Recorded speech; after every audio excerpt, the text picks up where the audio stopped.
like to use Powder Rock for your exterior color selection, well, stay tuned because I'm going to show you two different color schemes that I have created that would work really well with this particular color. So the first thing is we're always going to have a pure white, then we're going to put this color next to it just to see the difference. The undertone is a gray with a green undertone. The LRV is 51. It's a color that has a lot of depth, quite dark, but outside it will look 2 to 3 shades lighter. So for the windows, I would choose this lovely color that has a gray with a green undertone that works like magic with this particular color. For the fascia gutter downpipes, and a garage door and a front door, again I have this beautiful color from Colorbond that I would use. As you can see, we are creating the lovely color scheme. If you have any moldings or trims around your windows, then this particular white would work like magic. And if you want to create a lovely contrast, and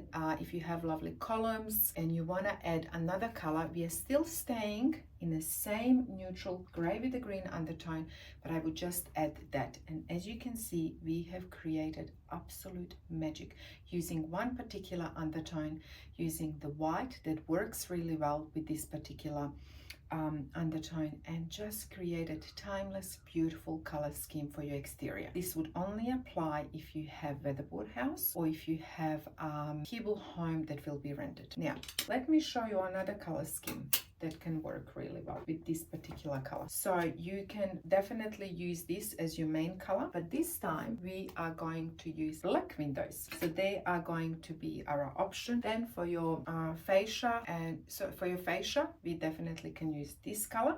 Your roof can also be dark. For your downpipes, we are going to use this color because it matches our veranda really well. And then if you want to add, again, if you have column or if you have a lovely balcony at the front and you just want to create a lovely feature using that balcony, creating the lovely contrast, then you can definitely use this color. So again, they're all lovely grays with a green undertone. They all work really well. We have really beautiful contrast, and this color work like magic using the powdered rock. So as you can see, it is very simple. You just need to know what you're doing. Now, there are other elements that are very important. Unfortunately, I can't do it all in one video, but you need to pay attention to your exterior tiles, to your concrete, to your front door, garage door, to your fence, and so on. So that is it for me in today's video. If you have any questions, please feel free to pop them below and I will answer them for you. Ciao for now.